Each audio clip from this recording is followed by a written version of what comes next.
ओम नमः शिवाय गुरवे सच्चिदानंदमूर्तये निष्प्रपंचाय शांताय निरालंबाय तेजसे। हरिओम प्रभु जी। आज के इस अध्यात्म परिषद में आप सबका स्वागत है। आज का प्रश्न भावनगर से नगिनदास पिठवा जी का है। उन्होंने पूछा है कि जागृति के मार्ग पर जीने के लिए या चलने के लिए समझ लो, गुरु की भूमिका कितनी महत्वपूर्ण है। एक शब्द में कहे तो अत्यंत महत्वपूर्ण है, सबसे ज्यादा महत्वपूर्ण है। समझो कैसे? जैसे हमें भूख लगी है, हमें भोजन पकाना है, तो हमें किस चीज़ की ज़रूरत होगी?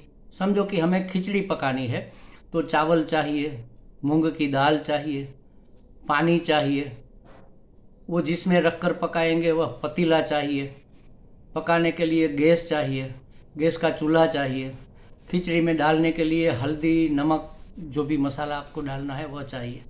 ये सब है, लेकिन आग नहीं है तो फिर कुछ नहीं होगा। ये सब जरूरी है, लेकिन आग सबसे ज्यादा महत्वपूर्ण है। ये अनिवार्य उपादान है, अनिवार्य कारण है, अनिवार्य वस्तु है भोजन बनाने के लिए। बस उसी तरह जागृति के मार्ग पर चलने के लिए या तो जागृति के मार्ग में जीने के लिए, माने कि परमात्मा प्राप्ति करने के लिए, ज्ञान प्राप्त करके ज्ञान में प्रतिष्ठित रहने के लिए गुरु की बहुत आवश्यकता है। अत्यंत अनिवार्य आवश्यकता जिसको कहेंगे, मैं तो कहूँगा अनिवार्य आवश्यकता, जिसका निवारण नहीं किया, उसका कोई ऑप्शन नहीं है, उसके बदले में कोई चीज़ नहीं आ सकती। एक तो जागना क्या है, जगाना क्या है, जागे रहना क्या है, यही बातें समझ में नहीं आती। वही तो गुरु समझाएगा, जागना माने क्या और जागे रहना माने क्या। हम क्या समझेंगे जागना? जैसे आँख खुल गई, अभी हम बात कर रहे हैं, आप सुन रहे हैं, तो क्या हम जागृत है? ये भी एक प्रकार का स्वप्न है महाराज, और स्वप्न निद्रा के बगैर नहीं आता। जब हम जागे हुए किसी बारे में खो जाते हैं, किसी वस्तु के बारे में, तब उसको दिवा स्वप्न कहते हैं, लेकिन होता तो स्वप्न ही है। तो ये जागृत का भी स्वप्न है। इस जागृत के स्वप्न से, जागृत जिसको हम कहते हैं, उस अवस्था की निद्रा से ज्ञान में जागना होता है। तो उस ज्ञान में जागृत होना और जागृत बने रहना, उसके लिए एकमात्र गुरु, बाकी कोई चीज नहीं होगी तो चलेगा। बड़ा पतीला नहीं होगा, छोटा होगा चलेगा। पानी थोड़ा फीका है, थोड़ा मीठा है, चलेगा। थोड़ा गैस छोटा वाला है, बड़ा वाला गैस का चूल्हा है, चलेगा। सब कुछ चलेगा। समझो कि गैस खत्म हो गया तो हम लकड़ियां इकट्ठी करके भी रसोई पका सकते हैं, लेकिन आग ही नहीं होगी तो कुछ नहीं होगा। उसी तरह गुरु की आवश्यकता इस मार्ग पर मेरे हिसाब से तो अत्यंत अनिवार्य, जिसका निवारण नहीं हो सकता, और सबसे पहली और सबसे आखिरी ये परमात्मा प्राप्ति की तलहटी भी है और ये उसका शिखर भी है। समझ लो, ये पूर्णत्व की प्राप्ति के लिए अत्यंत आवश्यक, अनिवार्य आवश्यक वस्तु है। क्यों? शंकराचार्य जी ने भी कहा कि चाहे आप, और हम बहाना भी बताते कि हम तो इतने विद्वान हैं, हमें गुरु की क्या आवश्यकता है, हम सब समझते हैं। शंकराचार्य जी ने स्वयं कहा है कि चाहे कितना भी बड़ा विद्वान हो, इस वेदांत शास्त्र का, उपनिषदों का, वेदांत के वेद के वाक्यों का अर्थघटन अपने आप अपने तरीके से नहीं करे। क्यों नहीं करे भाई? हम तो विद्वान हैं, हम तो जानते हैं इन शब्दों के अर्थ क्या है। शब्दों का अर्थ एक प्रकार का नहीं होता, एक सीधा सीधा अर्थ होता है जिसको वाच्यार्थ कहते हैं। जैसे पढ़ते ही हमें समझ में आएगा, बोलते ही समझ में। घड़ा बोला तो याद आ गया कि घड़ा चीज़ क्या है। रुमाल बोला तो तुरंत हमें वह पदार्थ याद आ गया कि इसको रुमाल कहते हैं। लेकिन उसका एक लक्ष्यार्थ भी होता है जो हमें नहीं पहुंचता।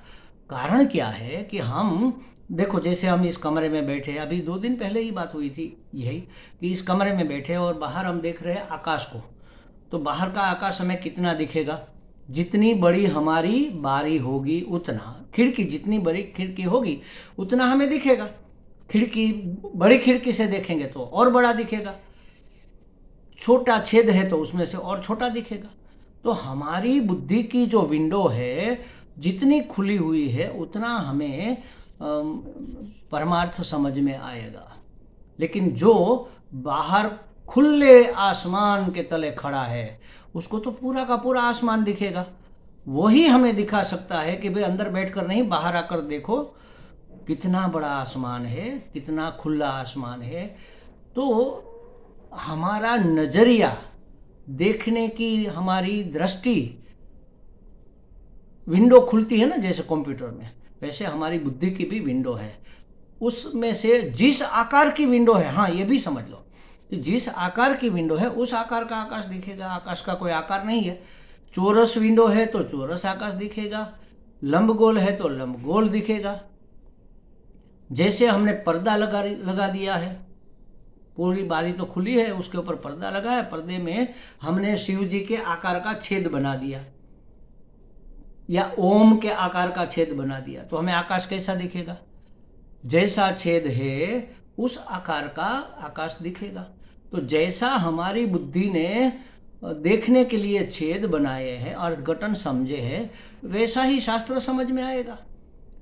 वास्तविक उसका लक्ष्यार्थ क्या है, उसका परम अर्थ क्या है, वह तो सिर्फ गुरु ही बताएगा। जागृत किसको कहते हैं, जागृत रहना क्या होता है, जागृत होना क्या होता है, परमार्थ क्या होता है, परम क्या होता है, परम की प्राप्ति क्या होती है, ये जीव किसको कहते हैं, ये जगत क्या है, इसको बनाने वाला अगर कोई है तो वह कौन है, उसने ऐसा जगत क्यों बनाया, वह जगदीश्वर क्या चीज़ है, मेरा और जगदीश का क्या संबंध है, मेरा और जगत का क्या संबंध है, जगत और जगदीश का क्या संबंध है, ये सब चीज़ें बिना गुरु के हमें पता नहीं चलती महाराज। चाहे कितना भी पढ़ लो, कितना भी मनन कर लो, कितना भी चिंतन कर लो, इस मार्ग पर गुरु, सदगुरु, सिर्फ गुरु ही नहीं, सदगुरु माने श्रोत्रिय ब्रह्मनिष्ठ सदगुरु अनिवार्य आवश्यकता है, जिसका निवारण नहीं किया जा सकता।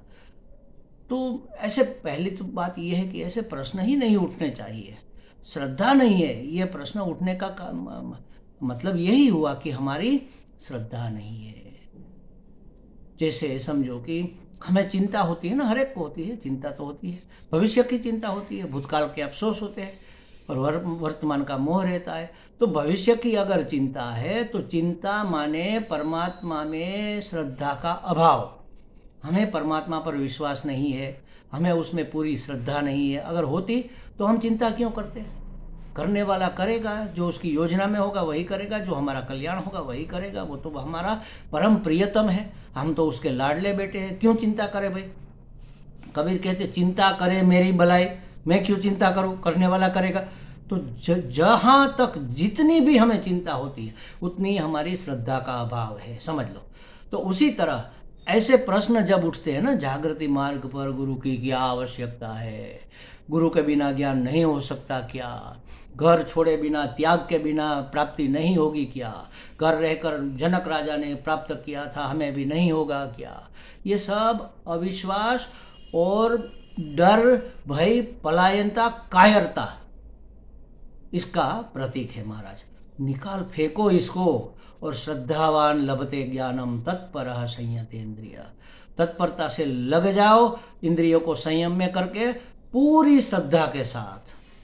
श्रद्धावान को ही ज्ञान की प्राप्ति होती है। ज्ञान, अमरता, आनंद अलग वस्तु नहीं है, सब एक है। सच्चिदानंद एक ही परमात्मा का नाम है, एक ही परमात्मा का स्वरूप है, जो हमारा भी स्वरूप है, पूरी सृष्टि समष्टि का वही स्वरूप है। तो यह बातें जानने के लिए और जानकर उसमें बने रहने का नाम है जागृति। जागृति के लिए सदगुरु की अत्यंत अनिवार्य आवश्यकता है।